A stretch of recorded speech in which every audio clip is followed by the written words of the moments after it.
Good evening, and how are you all? We were doing accounting ratios of class 12th accountancy and we did up to liquidity ratios. अब हम move on करते हैं long term solvency ratios पे, जिसे solvency ratios भी कहते हैं. Solvency. It means that the business is in a position to meet its long-term financial obligations as and when they become due. Long term financial obligations यानी कि long term loans, debentures, simply ये लिया जाता है, long term loans ही ले लीजिए, उनको payment करने में एक अच्छी पोजीशन है फर्म की, उसे मैच करने के लिए, उसे प्रिडिक्ट करने के लिए लॉन्ग टर्म सॉल्वेंसी रेशियोज़ को निकाला जाता है. अब सॉल्वेंसी रेशियोज़ क्या होते हैं? It shows whether the enterprise will be able to meet its long term financial obligations. ये देखा जाता है कि कोई भी एंटरप्राइज अपनी लॉन्ग टर्म फाइनेंशियल ऑब्लिगेशंस को पूरा कर सकती है या नहीं.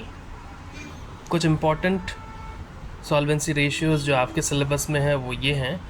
पहला है डेप्ट टू इक्विटी रेशियो, जिसे डेप्ट इक्विटी रेशियो भी कहते हैं.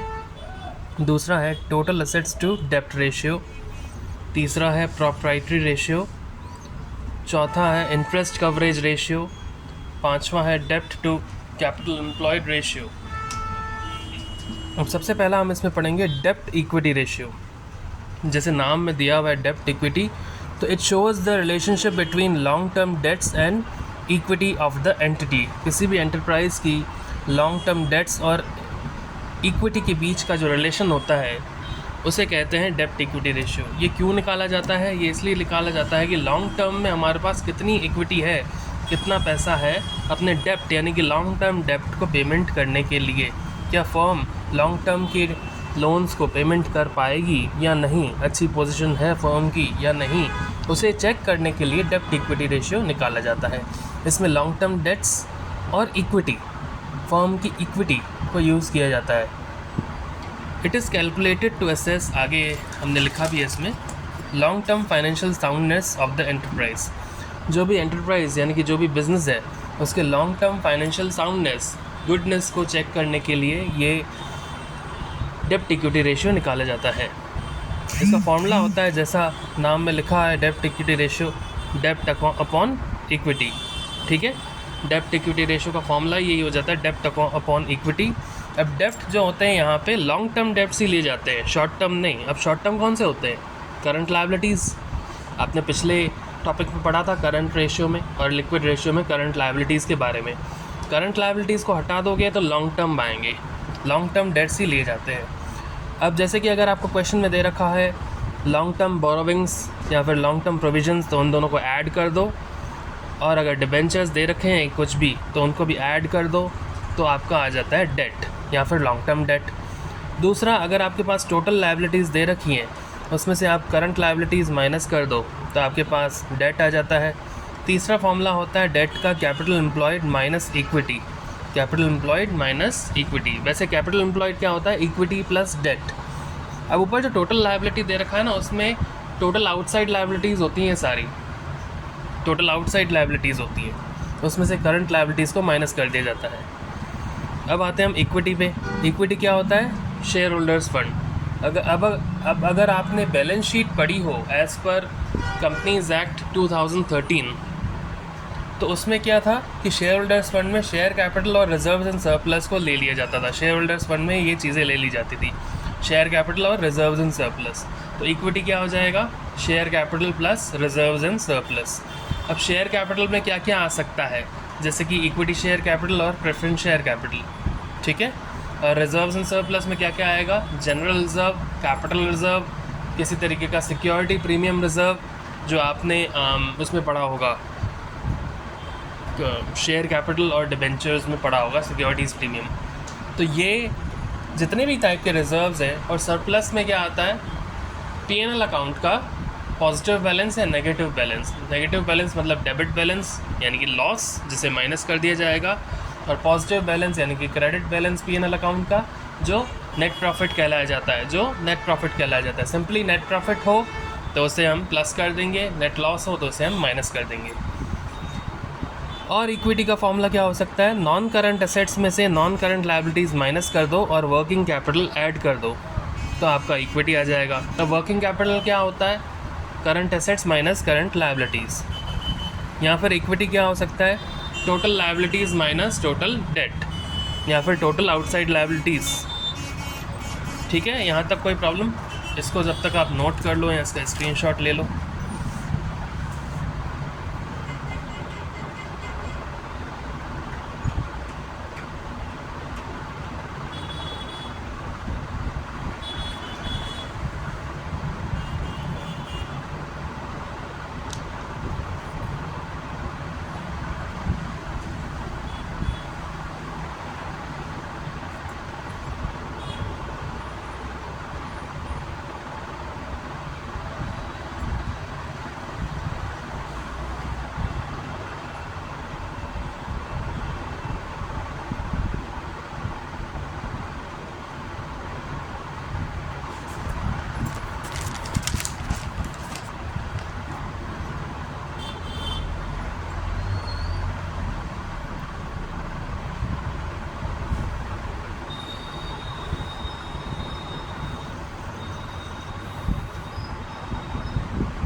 ठीक है, आगे बढ़ते हैं। Ideal date equity ratio, ideal date equity ratio होता है 2:1, यानी कि लॉन्ग टर्म डेट्स जो है वो इक्विटी की डबल होती हैं तब तक उसे सही माना जाता है। अगर उससे ज़्यादा है तो कंपनी की रिस्क शायद ज़्यादा है। मान लो लॉन्ग टर्म डेट्स ज़्यादा है, बाहर की पेमेंट जो करनी है हमें लायबिलिटीज़ की वो ज़्यादा है, तो हमें बोरोविंग्स पर ही डिपेंडेंट रहना पड़ेगा, यानी कि हमारा डेट तो बढ़ता ही जाएगा। फॉर एग्जांपल मुझे 20,000 रुपये की पेमेंट करनी है और मेरे पास अभी वो नहीं है, तो मैंने मार्केट से 20,000 रुपये उठाए तो मेरा डेट बढ़ गया। एक और एग्जांपल लेते हैं, 50,000 की पेमेंट करनी है, मेरे पास 25,000 है, तो 50,000 अपॉन 25,000 2:1 हो गया, right. But I have to borrow 25,000 on long term from outside, so it will increase my long term debt, ये मेरा लॉन्ग टर्म डेट को बढ़ा देगा। ठीक है, तो मेरा लॉन्ग टर्म डेट जब बढ़ जाएगा तो मेरा डेट इक्विटी रेशियो भी बढ़ जाएगा, जो मेरे लिए, मेरे बिज़नेस के लिए अच्छा नहीं है। It is expressed as pure ratio, pure ratio में लिखा जाता है ऐसे, जैसे कि 2:1। If less than 2:1 then it means the company is at low risk. अगर 2:1 से कम है तो इसका मतलब कंपनी जो है वो कम रिस्क पे है। मैंने अभी भी आपको बताया कि मुझे अगर 50,000 की मेरी डेट है, 25,000 की इक्विटी है, तो ये माना जाता है कि रिस्क तो है लेकिन कम है। अगर 2:1 से ज़्यादा है, मान लीजिए 3:1 हो गया, तो इसका मतलब रिस्क है लेकिन ज़्यादा है, मतलब मुझे मार्केट से पैसा ज़्यादा उठाना पड़ रहा है पेमेंट्स करने के लिए। If more than 2:1 it means company is at high risk.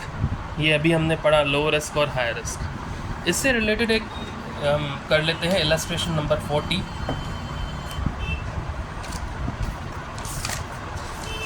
देखिए इलस्ट्रेशन नंबर 40 में लिखा है,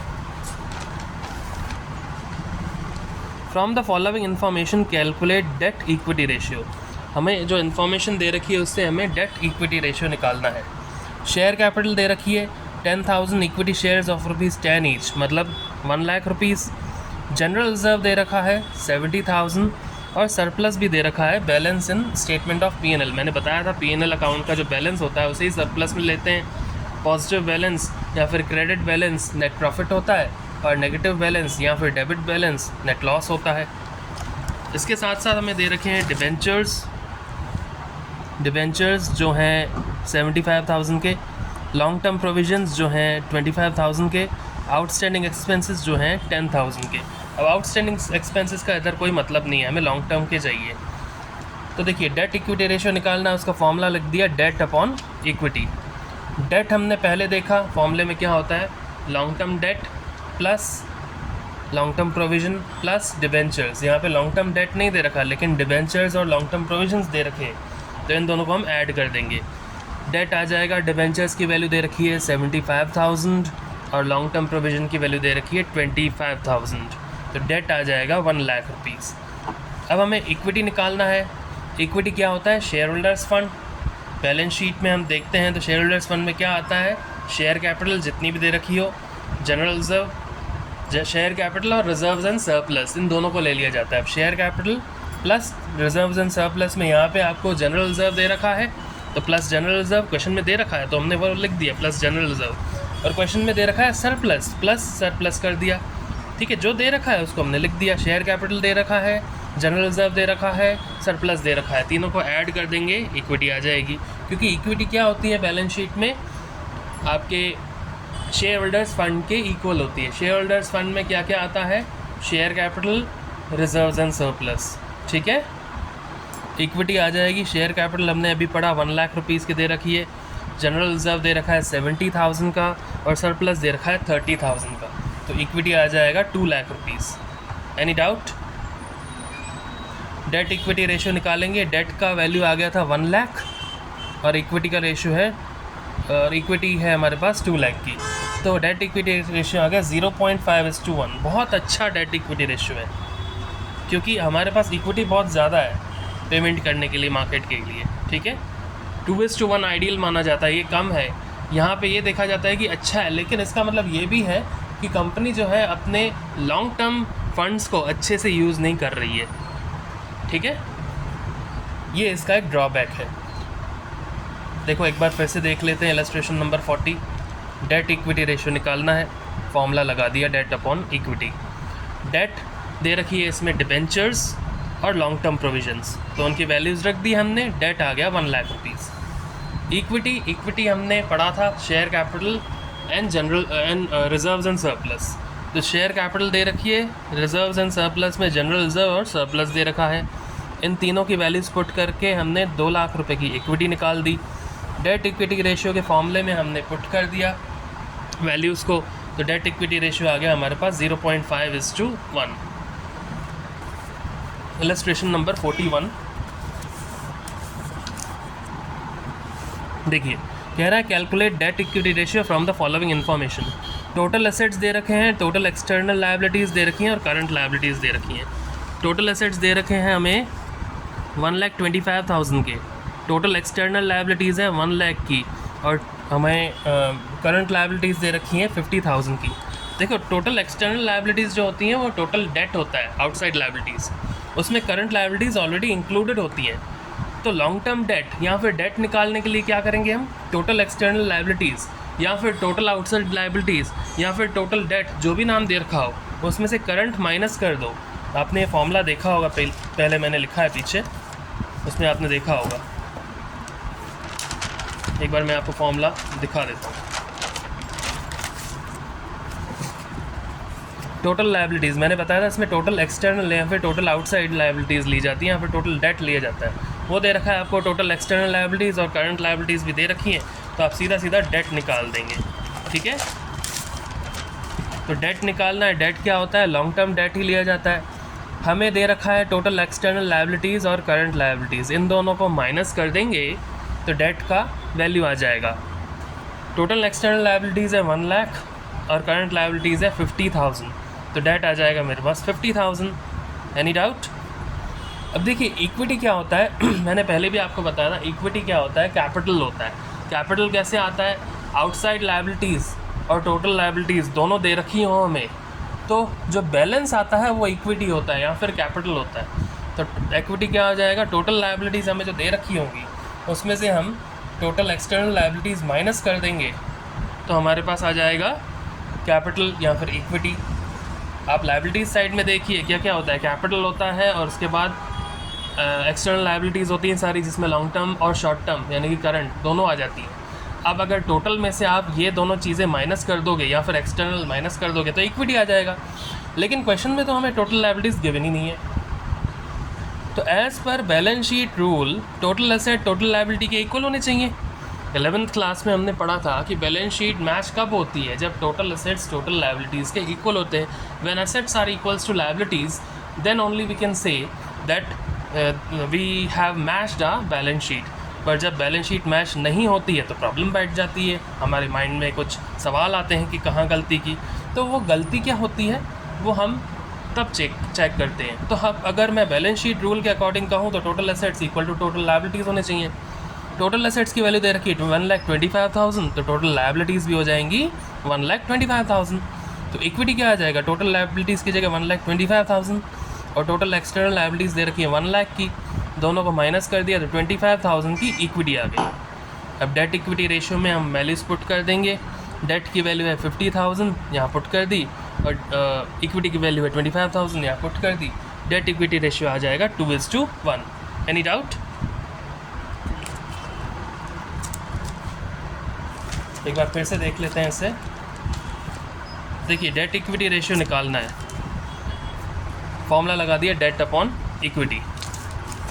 डेट होता है लॉन्ग टर्म डेट जो भी दे रखा हो, तो डेट यहाँ पे क्या आएगा, टोटल एक्सटर्नल लायबिलिटीज़, उसमें करंट लायबिलिटीज़ ऑलरेडी इंक्लूडेड होती हैं तो उसको मैंने माइनस कर दिया, तो मेरे पास लॉन्ग टर्म डेट, यहाँ फिर डेट आ गया जो आ गया 50,000। इक्विटी क्या होता है, टोटल लायबिलिटीज़ जो होती हैं उसमें से आप एक्सटर्नल लायबिलिटीज़ यानी कि आउटसाइड लायबिलिटीज़ या फिर टोटल डेट को माइनस कर देंगे तो आपके पास आ जाएगा इक्विटी। अब यहाँ पे क्वेश्चन में मुझे टोटल लायबिलिटीज़ नहीं दे रखी हैं, लेकिन मुझे ये पता है कि बैलेंस शीट के according total assets total liabilities के इक्वल होने चाहिए। तो total assets equals to total liabilities जो दे रखी है 1,25,000, टोटल एसेट्स दे रखे हैं 1,25,000, तो इक्विटी आ जाएगा 1,25,000 माइनस टोटल एक्सटर्नल लायबिलिटीज़ दे रखी है 1 लाख की, 25,000 आ जाएगा इक्विटी। डेट इक्विटी रेशियो के फॉर्मूले में हम वैल्यूज़ पुट कर देंगे तो डेट इक्विटी रेशियो आ जाएगा 2:1। ठीक है,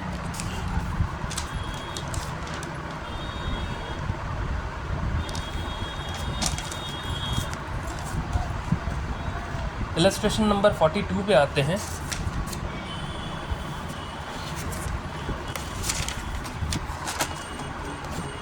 ये देखिए कह रहा है from the following information calculate debt equity ratio.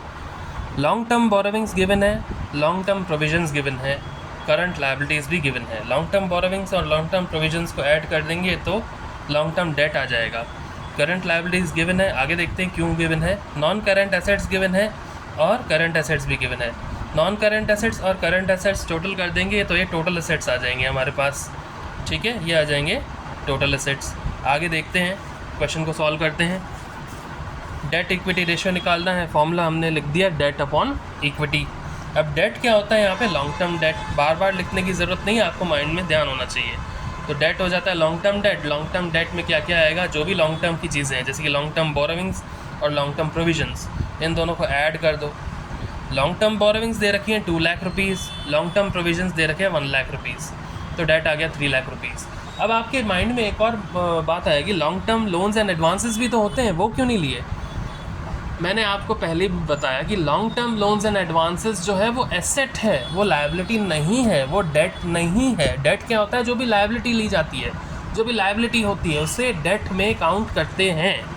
लेकिन long term loans and advances हमारे लिए लायबिलिटी नहीं है, क्योंकि वो लोन्स एंड एडवांसेस हम मार्केट में देते हैं या फिर हम हमारे फर्म के किसी भी एम्प्लॉई या पार्टनर को देते हैं। ओके, तो वो हमारे लिए एज एन एसेट काम करता है, क्योंकि वो पैसा हमारे पास आएगा। बट इन केस नहीं आता है आगे, तो उसे हम इंसॉल्वेंसी लेकर, जो पार्टनर है या फिर जिसने भी हमें पैसा नहीं दिया, उससे बैड डेट्स ले लेंगे या फिर इंसॉल्वेंसी ले लेंगे और उसके थ्रू सारा अकाउंटिंग होगा। लेकिन इस समय हमें ये देखना है कि long term loans and advances हमारे लिए एसेट ही होते हैं।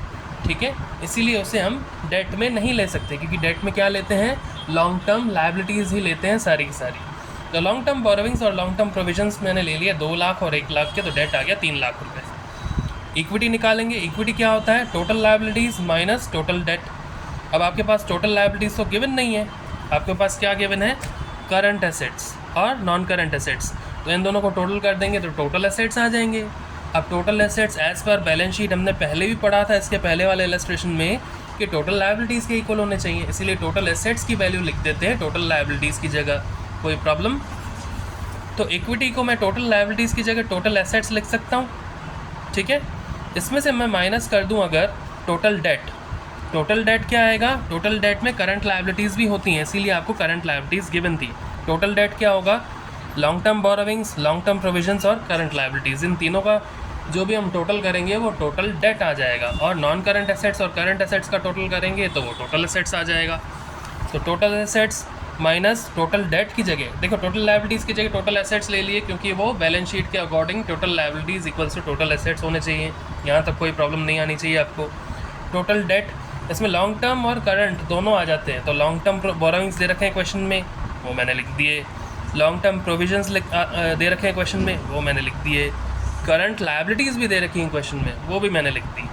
ब्रैकेट इसलिए लिया क्योंकि बाहर माइनस का साइन है बाहर कोई भी साइन हो, प्लस का या माइनस का, आपको ब्रैकेट लेना ज़रूरी है। इसका रीज़न है मैथमेटिकली अगर ये ब्रैकेट ओपन होगा तो सारे के सारे साइन अंदर के चेंज हो जाएंगे। अंदर का साइन प्लस का होगा तो माइनस हो जाएगा, माइनस का होगा तो प्लस होगा, प्लस का हो जाएगा। लेकिन अगर आप ब्रैकेट नहीं लगाएंगे तो ये माइंड से स्लिप हो जाती है बात कि मुझे ये साइन अंदर के चेंज करने हैं। इसीलिए हमेशा जब भी आपको इस तरीके की फॉर्मेशन करनी हो किसी भी फॉर्मूला में, तो आप माइनस का साइन बाहर हो या प्लस का साइन बाहर हो, आप ब्रैकेट ज़रूर लें। उसके बाद अंदर के साइन अपने आप चेंज हो जाते हैं। ठीक है।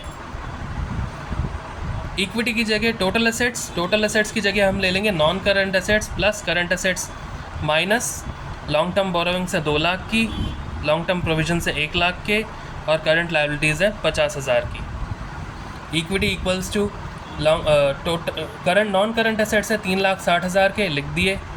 करंट एसेट्स है 90,000 के, लिख दिए। माइनस का साइन इन तीनों का टोटल कर दिया 3,50,000।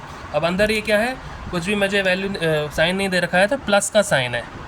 ठीक है, माइनस प्लस माइनस का साइन आ जाएगा। 3,60,000 प्लस 90,000 होता है 4,50,000। उसमें से मैं 3,50,000 माइनस कर दूंगा तो इक्विटी मेरे पास आ जाएगी 1 लाख रुपीज़ की। ठीक है। डेट इक्विटी रेशियो निकालेंगे। डेट हमारे पास आ गई थी 3 लाख और इक्विटी हमारे पास कैलकुलेशन के बाद आ गई थी 1 लाख। डेट इक्विटी रेशियो आ गया 3:1। Any doubt? एक बार फिर से देख लेते हैं। Illustration number 42, date equity ratio निकालना है, डेट अपॉन इक्विटी। डेट यहाँ पे दे रखा है लॉन्ग टर्म बोरोविंग्स और लॉन्ग टर्म प्रोविजंस। तो डेट हमने वैल्यूज़ पुट कर दी, लॉन्ग टर्म बोरोविंग्स की 2 लाख और लॉन्ग टर्म प्रोविजंस की 1 लाख। तो डेट आ गया 3 लाख रुपीज़ का। अब हम आते हैं इक्विटी पे। इक्विटी होता है total liabilities minus total date. अब यहाँ पे हमें टोटल डेट तो नहीं दे रखा, ठीक है, टोटल डेट दे रखा है, sorry, total liabilities minus total date. Total liabilities नहीं दे रखी मुझे, लेकिन बैलेंस शीट के अकॉर्डिंग टोटल एसेट्स ही टोटल लायबिलिटीज़ होती हैं। तो मैंने इधर लिख दिया total assets minus total date की जगह long term borrowings, long term provisions और करंट लायबिलिटीज़ को ऐड कर दोगे तो टोटल डेट आ जाएगा। ठीक है। इक्विटी हो जाएगा टोटल एसेट्स की जगह non current assets plus current assets minus long term borrowings की वैल्यू है 2 लाख, लॉन्ग टर्म प्रोविजंस की वैल्यू है 1 लाख और करंट लायबिलिटीज़ की वैल्यू है 50,000। इन सब वैल्यूज़ को पुट कर देंगे, आगे भी पहले इसको पुट कर दो। Equity equals to non current assets है 3,60,000, करंट एसेट्स है 90,000 माइनस ये प्लस का 3,50,000 हो जाएगा, इसलिए ब्रैकेट में ले रखा है। इक्विटी इक्वल्स टू 4,50,000, ये 3,60,000 plus 90 4,50,000 minus plus minus 3,50,000, equity आ गया 1 lakh rupees. Debt equity ratio निकाल देंगे 3 lakh upon 1 lakh, debt equity ratio हो गया 3:1। अब आपके यहाँ अभी सिलेबस में कोई भी कमेंट करने के लिए नहीं है सिलेबस में, मतलब comment on the financial position of the company, ऐसा नहीं है अभी। लेकिन फिर भी सीपीटी या फिर सीए के नज़रिए से देखा जाए तो उसमें पूछ लिया जाता है। तो यहाँ पे क्योंकि 3:1 का रेशियो है, आइडियल रेशियो होना चाहिए 2:1, लेकिन यहाँ कितना है 3:1, which is dangerous for the company, क्योंकि 2 से ज़्यादा है। There is high risk that the company will not be able, there is high risk that the company will not be able to meet its long-term financial soundness and long-term financial obligations. So the company may survive but with some external borrowings. Okay? आगे देखते हैं illustration number 43. Calculate debt equity ratio. Date equity ratio निकालना है। चलिए इसको हम कल करते हैं। ओके, अभी आपके पास अगर बुक हो तो आप इलस्ट्रेशन 43 एक बार ट्राई करने की कोशिश करें। प्रॉब्लम आए तो मुझसे कमेंट सेक्शन में पूछें, I will always be there. और अभी के लिए गुड बाय। कल हम और आगे पढ़ेंगे। कल हम इसके और इलस्ट्रेशंस कर देंगे और उसके बाद एक नया topic total assets to debt ratio start कर देंगे। Okay, goodbye, take care.